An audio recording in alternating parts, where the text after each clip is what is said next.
Hello everyone, my name is Roya and today I'm coming to you with the books that I read in the first half of June. There are 9 of them, so I'm gonna get right into it and talk really fast.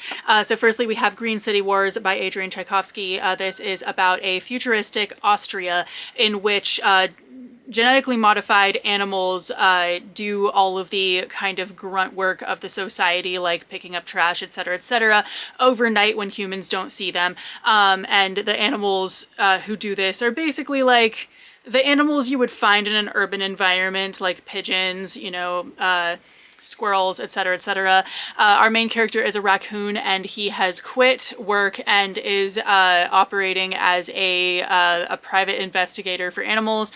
And he has to find a mouse that has gone missing, a mouse who probably knows something. A lot of people are after this mouse, and what he uncovers is just really crazy. So I think this book had a good idea, but the execution of it was not that good.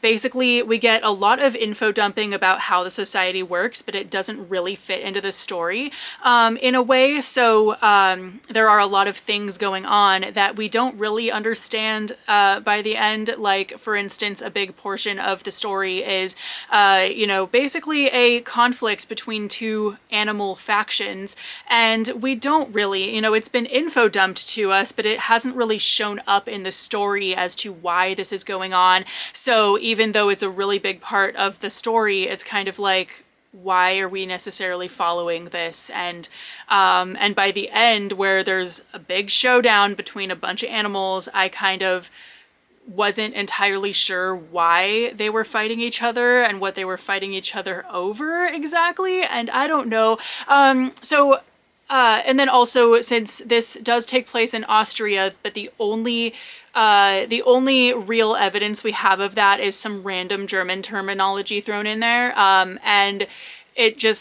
it could have taken place anywhere, so I wasn't entirely sure. I mean, maybe, there will be a series, and maybe we will find out more about why this takes place in Austria. Maybe this book was kind of setting up the world more so than anything else, but I felt like I just didn't really understand what this book was trying to do. I wanted kind of more out of it. Once Upon a River by Diane Sutterfield. This is really confusing because this had multiple different storylines in it that were broken up in such a way that I'd be like getting really invested into what is going on with these people over here, but then suddenly it would pivot to different people over there, and then it would take me reading about it a little bit more to see what was going on with those people, and then vice versa. And so I thought that, Diane Sutterfield's writing is really good. There were parts where it did feel a little bit like reading the 13th tale, but the difference is that the 13th tale had one story the entire time. It was about one thing. Here we get this mishmash of, here are all these people dealing with these different things, and we only hear from each corner of the story every so often, so we've kind of forgotten about who they are compared to the people who are more fresh in our minds and whatnot, and I just didn't think that format necessarily worked. I think this would have been such a good book if it just stuck to one thing, but because it was just so back and forth, I was just getting whiplash reading it. Embers of Enelon. This is about a dude who finds out that his weird way of sensing magical abilities is in itself a magical ability, and the magical ability people are getting persecuted in this society, and he falls in love with this guy who also is a magical person. And so this was really good. I did find it to be a very weird allegory for being queer, in that it's like the main character even says, just for existing and being who I am, I'm being persecuted. And so I was like, this seriously is about being gay. So it didn't feel like the typical people with magic being persecuted that we so often see in books. It definitely felt very different. Is a River Alive? This is a nonfiction about basically the fact that a river could be basically its own being, deserving of personhood, because if you've ever been to a river, if you've ever been rafting or any of that, you can see how a river is very dynamic and has a personality and all of that. And so, obviously I have kind of always had it in my head that, nature is a force. It is a whole thing. Like, we definitely think, we know trees are alive. They have their own kind of things about them that make us feel like, that is a being. But we don't necessarily think of a body of water as being, alive, but this book kind of points out the ways in which it is, and the ways in which indigenous people have, for example, anthropomorphized bodies of water for a really long time. So even though this is not the type of book I would have normally picked up, I was really glad that I read it. Lucy Undying, this book surprised me so much at how good it was. I don't know what I was expecting, but it wasn't this. So we basically follow a main character in modern day whose mother just died, and her mother was a horrible, just abusive person who basically has this whole business empire that has to do with turning people into vampires.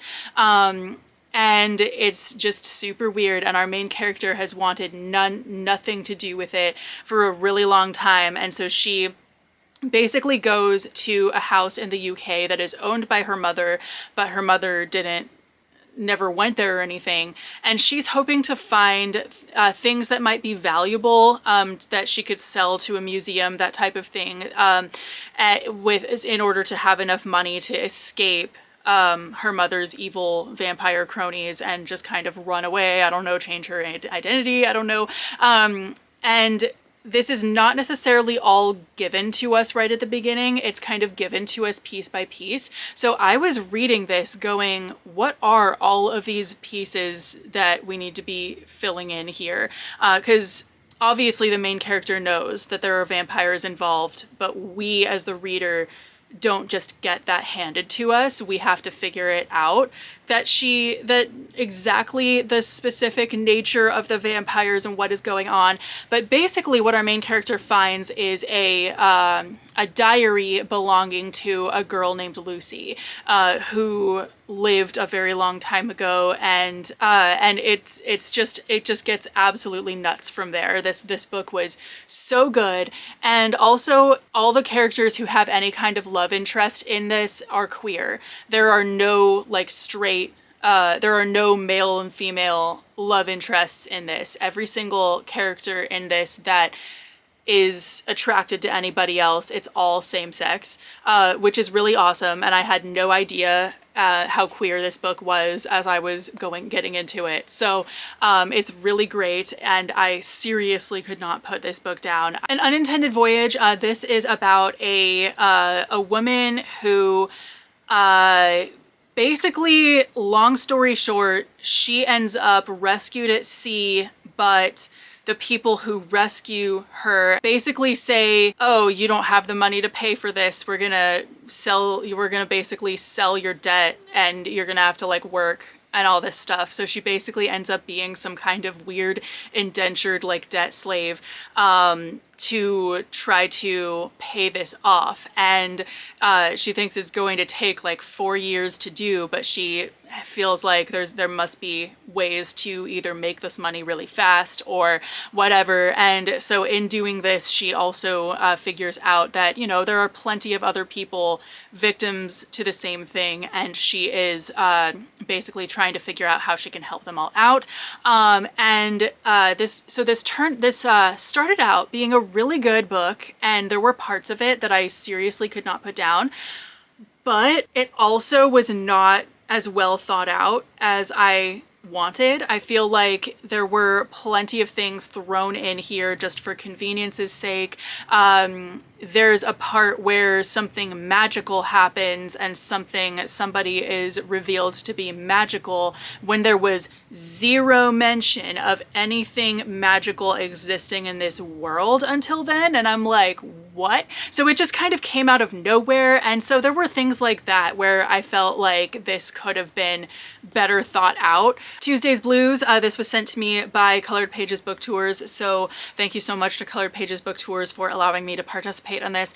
This is it's not a graphic novel, but it does have art in it. It is a it is a novel.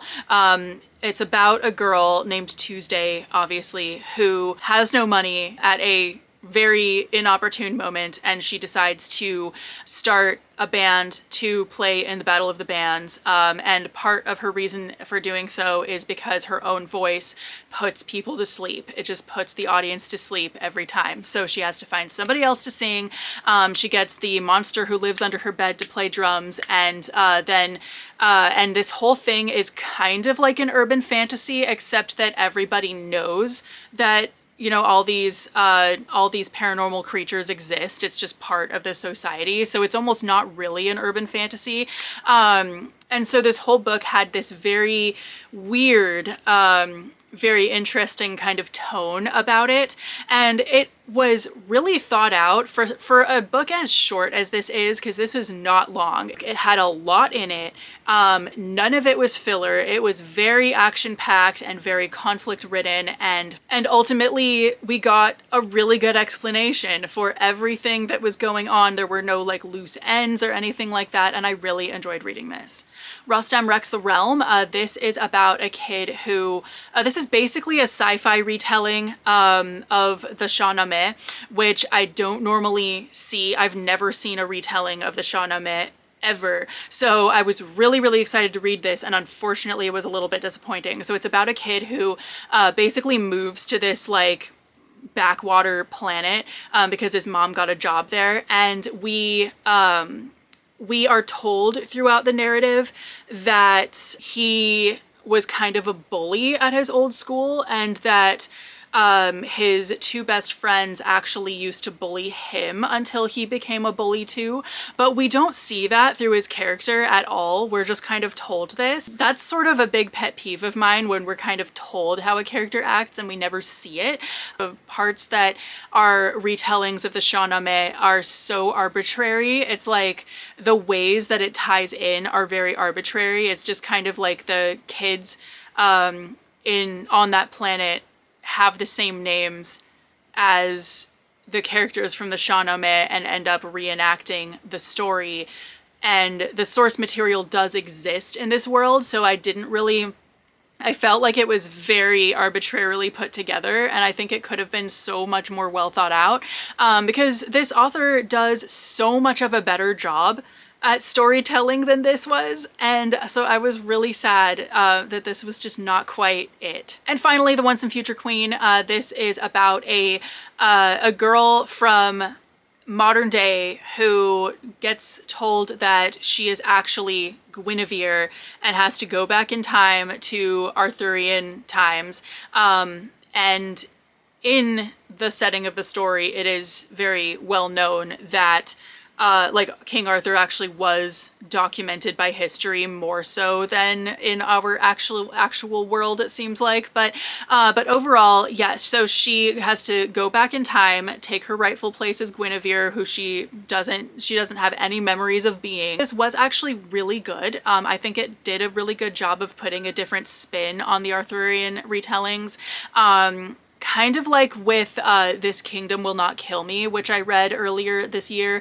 It's giving us a story that we already like something that would have been good, but then putting this person's from a different time or a different world into it to make it an actual, a little bit different, so we don't feel like we're reading the same thing.